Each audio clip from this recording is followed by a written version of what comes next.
예, 14선언 11주년 남북 공동 기념 행사를 위해 평양을 찾은 160여 명의 민관 방북단이 2박 3일간의 일정을 마치고 지난 주말 귀국했습니다. 네, 오늘 뉴스 포커스 시간에는 남북 공동으로 처음 열린 이번 행사에 국회 정당 대표단 자격으로 평양을 다녀온 민주평화당 유성엽 의원과 함께 방북 뒷이야기 그리고 이번 주 시작하는 국감 관련 이야기 들어보도록 하겠습니다. 어서 오세요. 예, 안녕하십니까? 반갑습니다. 예. 그렇게 나와주셔서 감사합니다. 반갑습니다. 국감 준비하시고 굉장히 국회 일정 바쁘신데 나와주셨습니다. 그래서 일부 평양 다녀오지 않습니까? 다녀오셨죠? 첫 평양 방문이었습니까? 저는 처음이었습니다. 자, 첫 방문이었는데 남북 관계가 이렇게 좋은 상황에서 가셨잖아요. 어떤 느낌을 받으셨습니까? 어떻든 예상했던 것보다 저는 처음이었지만 그 평양이라는 도시가 아주 썩 괜찮은 도시로 이렇게 보였습니다.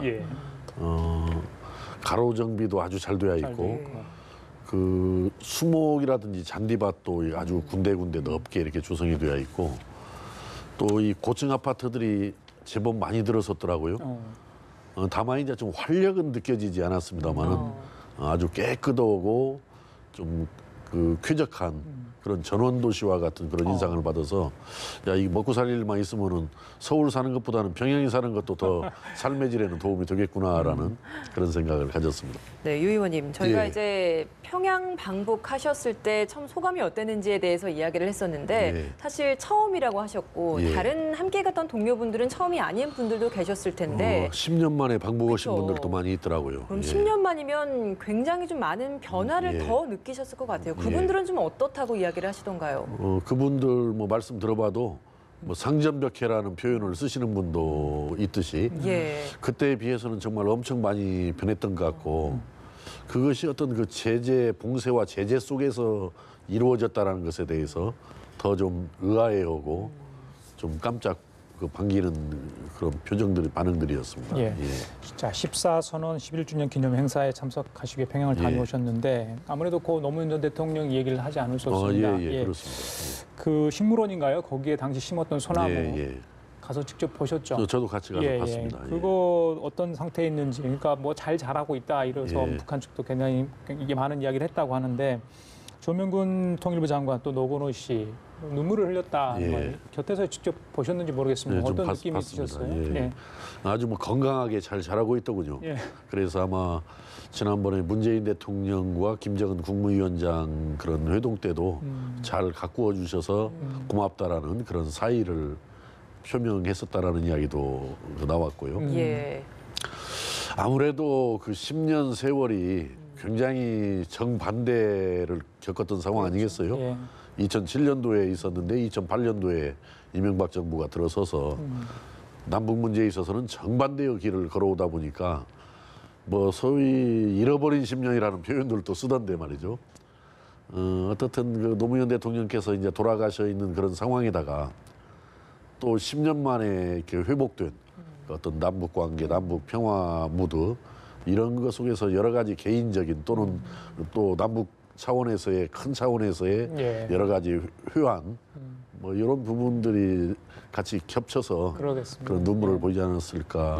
아마 그 조명균 지금 통일부 장관은 당시 안보정책 비서관으로 그 수행을 했었다라고 그러더라고요. 그래서 뭐 개인적인 차원 또는 국가적인 전체 차원에서도 여러 가지 감회가 겹쳐서 보인 어떤 반응이지 않았을까 이렇게 생각합니다.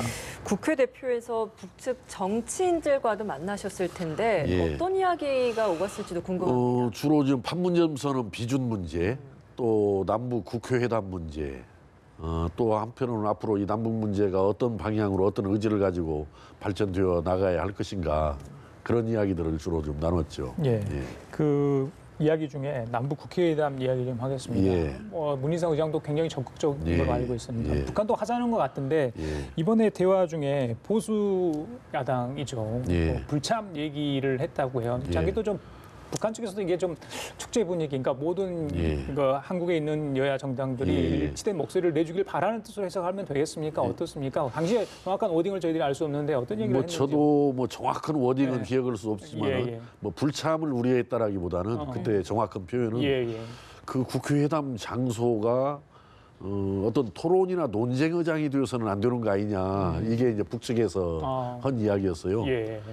그러나 이제 우리 측에서는 정상 간의 회동, 이게 정부 간의 회동도 이렇게 중요하지만은 이 국회 차원에서의 어떤 회동 이것도 그 정상 간의 회동을 뒷받침할 수 있는 주요한 그렇죠. 그런 어떤 장이기 때문에 갖자. 우리 쪽에서는 남북 국회회담을 갖는 것이 좋겠다라고 했고 최종적인 결론은 그렇습니다.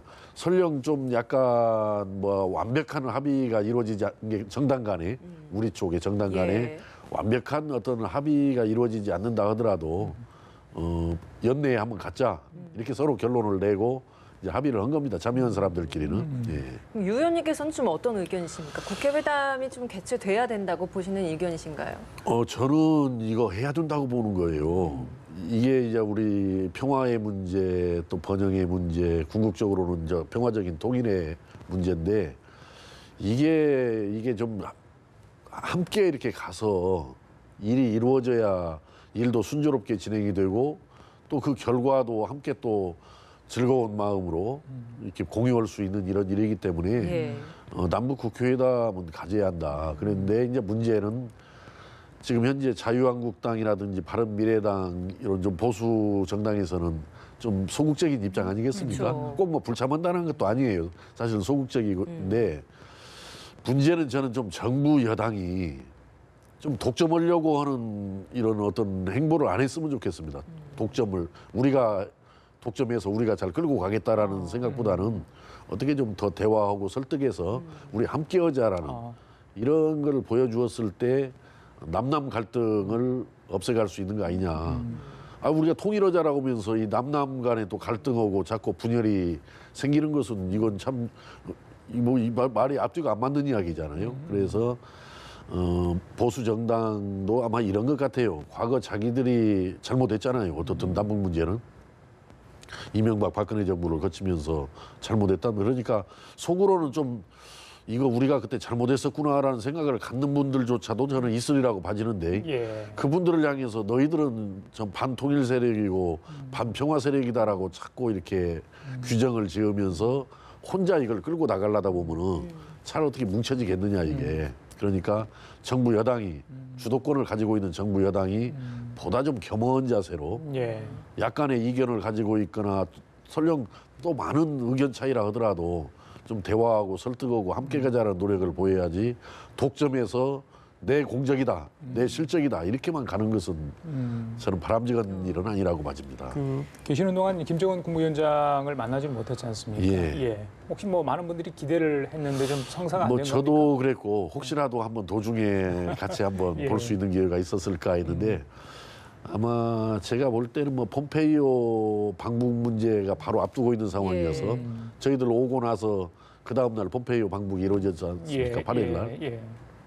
뭐 그런 일들도 있었고 해서 그런지 만나지는 못했습니다만은 아마 저희들이 떠날 때 뭐 저희들이 직접 보지는 않았지만은 그 김영철 그 부위원장 예. 이런 분들이 와서 환송을 하면서 김정은 위원장께서 마음은 그렇지 않았는데 함께하지 못한 것에 대한 그런 아쉬움을 전달했다라고 들었습니다. 예. 자, 김정은 위원장을 제가 왜 여쭤보냐면 예. 이제 지난번에 3차 남북 정상회담이 있고 예. 그때 당시 서울 답방이 평양 공동선언에 들어가 있습니다. 예.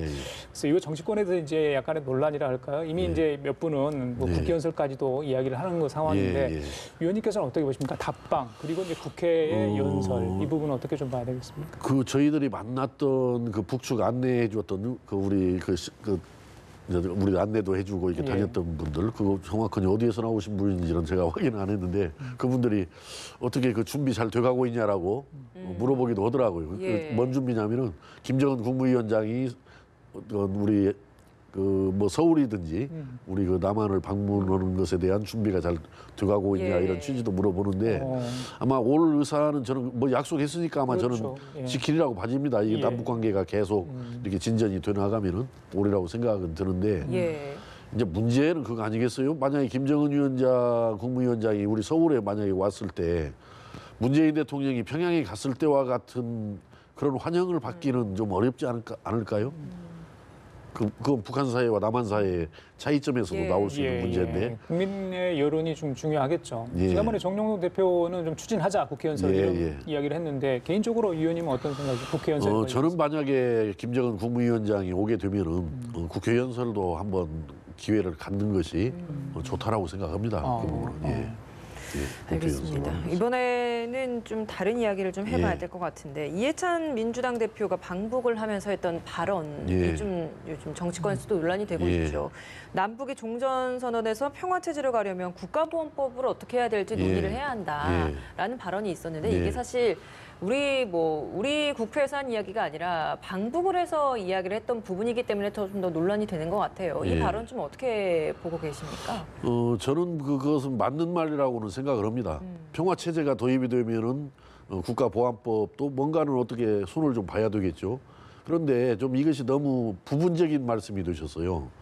국가보안법만 손을 봐야 할 일이 아니라 북한에 있는 법령들도 또 손을 봐야 할 부분이 있기 때문에 거기까지 저는 언급이 됐더라면 더 좋았을 것이라는 생각이 들고 또 하나는 아직 이건 좀 성급한 이야기 아니냐. 아무리 맞는 이야기지만은 현재 자유한국당이라든지 바른미래당이 지금 현재 이 남북 문제에 있어서 소극적인 태도를 보이고 있는 것을 감안했을 때는 비록 그것이 필요한 일이고 맞는 이야기라 하더라도 거기에서 불쑥 꺼내는 것은 저는 성급했다고 봐집니다. 그런 필요가 있으면은 정당 간의 대화를 해서 야, 앞으로 평화 체제가 도입되면은 이런 것들을 손 봐야 되지 않겠냐 해서 서로 사전에 자유한국당이나 바른미래당, 우리 민주평화당과 서로 협의를 하는 과정을 거쳐서 또 어떤 계기가 왔을 때 북측에다가 그런 의사표시를 하는 것이 맞지. 거기 가서 여기에서는 전혀 그런 대화가 없다가 거기 가서 이야기 꺼낸 것은 비록 맞는 이야기라 하더라도 성급했다. 저는 이렇게 봐집니다. 다녀오셔가지고 당에서 이런 문제 관련해서 뭐 논의를 하거나 발언이 좀 있었던 게 있습니까? 저는 오늘 제가 모두 발언에서 처음으로 제가 아까 그런 이야기를 했었습니다. 모두 발언에서. 아까 그 문제도 있었잖아요. 내가 살아있는 한 계속 집권해야 되겠다. 이 교류협력을 이어가려면. 논란이 되고 있죠. 그래서 저는 그 자리에서 바로 제가 옆에 앉아 있었는데 그 자리에서 우리 민주평화당이 민주당보다도 평화가 하나 더 있지 않냐. 그러니까 이 남북 문제, 평화 문제는 우리가 더 잘할 수 있으니까 우리가 집권해도 괜찮다. 제가 이제 애둘러서 이제 그런 이야기를 했습니다만 그런 표현도 저는 물론 뭐 집권을 위해서 존재하는 것이 정당이라고 하지만은 지금 현재 자유한국당과 바른미래당이 저렇게 좀 미온적으로 나오는 이런 상황에서 계속해서 우리가 집권해서 우리가 독점하겠다라는 이런 자세는 결코 바람직한 것이 아니다. 그 국회에 계류 중인 판문점 선언 비준동의안 방금 이제 홍익표 대변인 당정청 회의 결과를 발표하면서 야당을 설득하고 협의를 하겠다 계속해서 이런 이야기거든요. 바른미래당 쪽에서 오늘 의원총회가 있는데 그 부분에서 논의가 있는 것 봅니다. 조명균 장관까지 초청을 해서 좀 듣겠다는 것 같은데 글쎄요. 평화당은 일단 입장을 밝혔고요. 판문점 비준 어떻게 보십니까? 저는 지금 이제 비준이라는 의미가 이제 국가 간의 이렇게 조약을 지금 비준하는 의미 아니겠어요? 그러나 지금 현재 우리하고 북한하고는 좀 특수한 관계이기는 하죠. 근데 꼭 뭐 어떤 뭔가 선언을 비준한다는 의미보다도 그 방향에 우리도 뜻을 같이 오고 함께 한다라는 국회의 의사를 이제 보여주는 거라고 저는 생각을 합니다. 그것이. 그러니까 꼭 뭐 비준 형태면은 더 좋겠지만은 비준 형태가 안 가도 뭔가 우리 국회도 그 양 정상 간의 그동안의 4.27 판문점 선언이라든지 9월 공동선언에 대해서 뜻을 함께 한다. 뭐 이런 것을 모으는 것이기 때문에 비준이라는 형태로 이루어지면 더없이 좋은 일이지만은 그러지 않으면은 우리 뭐 국회 차원에서 결의안을 발표할 수는 하는 방식도 있지 않겠어요? 우리가 그거 적극 지지하고 환영하고 국회 차원에서도 적극 뒷받침하겠다 하는 거니까 어떻든 뭐 비준 형태만을 너무 고집하는 것도 저렇게 나올 때 뭔가 같이 할 수 있으려면 좀 명분 줘야 되지 않겠습니까? 그동안에 반대해온 입장인데 그렇다면은 너무 비준이라는 형식에 얽매이기보다는 국회 제정당이 함께하겠다라는 어떤 그 담원에는 이런 방식 추진하는 것도 괜찮다는 생각, 개인적인 생각입니다. 이건 우리 당의 생각이 아니고. 알겠습니다. 이번에는 좀 국감 관련 이야기를 해보도록 하겠습니다. 이제 이틀 후면 수요일부터 국감이 시작이 되는데 위원님께서 지금 기재부에 속해 계시잖아요. 그렇습니다. 기재부가 화약고다 이런 이야기들 많이 나오고 있습니다. 아무래도 심재철 의원 논란 때문에 그런 것 같아요. 민주당 측에서는 심재철 의원 사퇴 이야기까지 거론이 되고 있는 상황인데 이 부분 좀 어떻게 보고 계십니까? 저는 그 사퇴 이야기가 민주당에서 나오는 것은 잘못된 이야기라고 생각합니다. 그 의원의 어떤 의정활동 내지는 활동을 그 제야 거는 일이기 때문에 저는 정부가 국회의원을 고소했나요? 뭐 고발했나요? 고발한 것도 그 바람직한 일이라고 봐지질 않거든요. 그래서 뭐 그 사퇴 뭐 이 문제를 꺼내는 것은 저는 맞지 않다고 봐지고 국감에서 따지면 될 거 아닙니까? 뭐 누가 잘못한 건지, 정부가 그 보안 자료 관리를 잘못한 건지, 심재철 의원 측에서 불법 해킹을 통해서 접근한 건지 이런 것들은 수사를 지금 현재 맡겨놨으니까 그것까지를 포함해서 수사 진행 상황까지를 포함해서 또 국회에서 과연 이게 누가 잘못했느냐 이걸 따지는 건데 저는 그 문제보다도 더 중요한 문제가 왜 그 민간에서 민간 유탁에서 잘 관리하던 그 정보 관리, 자료 관리를 2016년도에 재정정보원 공공기관으로 만들었지 않습니까? 한 건이라도 유출되면 곤란하기 때문에 만들었어요. 그런 이야기를 답변을 하면서. 그래서 연간 운영비 예산만 400억을 쓰고 사이버 보안 안전 예산만 21억을 쓰는데 설령 불법 해킹이라고 하더라도 왜 뚫렸냐 이거예요.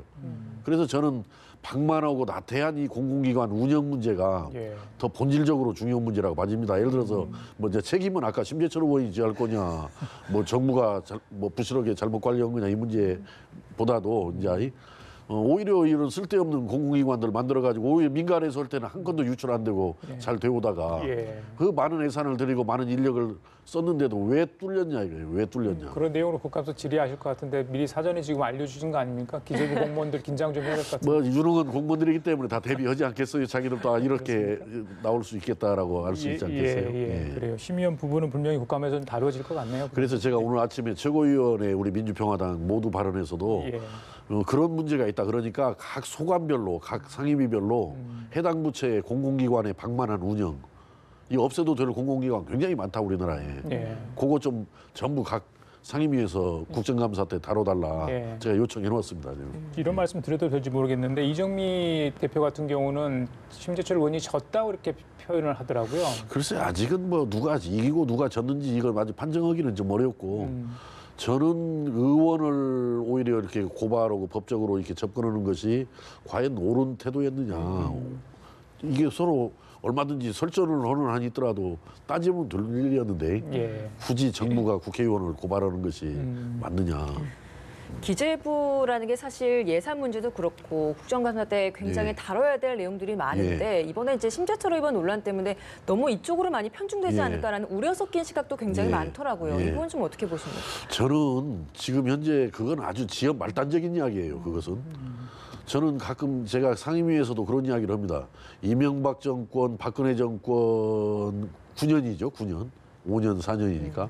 거기는 국정농단을 하면서 적폐를 쌓으면서 우리나라 경제를 망친 정부였다. 그런데 문재인 정부 들어와가지고 왜 경제 성적이 그 박근혜 정부보다도 못 오느냐. 그 이유는 이명박 박근혜 정부가 우리나라 경제를 망쳤는데 망친 원인을 규명하지 못하고 바로잡지 못한 데다가 아주 무리하게 설계된 그 소득주도 성장정책. 저는 그 소득주도 성장정책이 소득 감퇴 경기 후퇴 정책이라고 저는 비판을 하는데 그런 잘못된 소득주도 성장정책을 펼치다 보니까 심지어 박근혜 정부보다도 지금 문재인 정부의 경제 성적표가 나쁩니다. 성적이. 그래서 왜 그러느냐 하면은 대답을 잘 못해요. 기다려달라고만 하는데 그러면 뭐 이 정권 끝날 때까지 기다려달라는 이야기는 아닐 거 아닙니까? 저는 연말까지 뭔가 그 대책이 나와야 한다고 봐지고 그 대책은 지금 내세우는 소득주도 성장 정책, 뭐 혁신 성장 가지고는 될 수가 없다라고 봐지거든요. 이번 국감을 통해서 저는 이명박, 박근혜, 문재인 정부 들어서면서 도대체 우리나라 이렇게 경제난을 심화시키고 있는 그 원인이 뭐냐? 이 원인을 찾아가지고 그 원인에 처방은 이 정책을 세워야 경제가 회복되고 살아날 수 있는 거지. 그 결과만 붙들고 끙끙 앓고 있으면은 상황만 더 나빠집니다. 알겠습니다. 자원만 낭비합니다. 거기에 대한 국정감사도 철저하게 이루어질 것이라는 이야기를 해주신 것 같고. 그게 핵심이 돼야 한다라고 생각합니다. 그렇습니다. 이번에는 평화당 내부 이야기를 좀 해보도록 하겠습니다. 최근에 이제 초선 의원들 탈당설이 계속 나오고 있어요. 때문에 이제 뭐 어떻게 되는 거냐 궁금증이 많이 생기고 있거든요. 실제 내부 분위기는 좀 어떻습니까? 탈당설은 전혀 사실 무근이고요. 이 두 거론되고 있는 이 의원들 직접 그럼요. 만나보셨나요? 그럼요. 어떻습니까? 탈당설은 전혀 사실 무근이고 다만 당이 이렇게 하나로 꽉 묶이지 못하고 이렇게 지금 원심력이 작용을 해서 좀 해성해성한 좀 그런 이제 분위기이고 상황입니다. 아마 이것은 우리가 비록 작은 정당이긴 하지만은 좀 견해 차이들, 입장 차이들이 상당히 있어요. 스펙트럼이 좀 넓죠. 특히 그 당대표께서 지향하는 노선에 대해서 동의하지 못하겠다라는 의견들도 상당히 많이 있습니다. 그래서 그런 부분들을 우리가 언제 한번 다시 밤샘 토론을 통해서라도 정립해서 하나로 묶어가는 그런 노력을 해나가면은 아마 해결도 할 수 있지 않겠는가 이렇게 봐집니다. 아직 뭐 총선은 많이 남아 있습니다만 많은 분들이 그 전에 정계 개편 이야기를 합니다. 민지 이제 한국당이 인적쇄신 통하고 이후에 뭔가 다른 변화가 있을 거다. 바른미래당은 다른 뭐 빅 텐트론까지 이야기를 하고 있는데 자 민주평화당 속에서도 뭐 어떤 이런 그러니까 탈당이 아니더라도 정계 개편이 필요하다 이런 뭐 여론이 있는지 그 부분 좀 궁금한데 어떻습니까?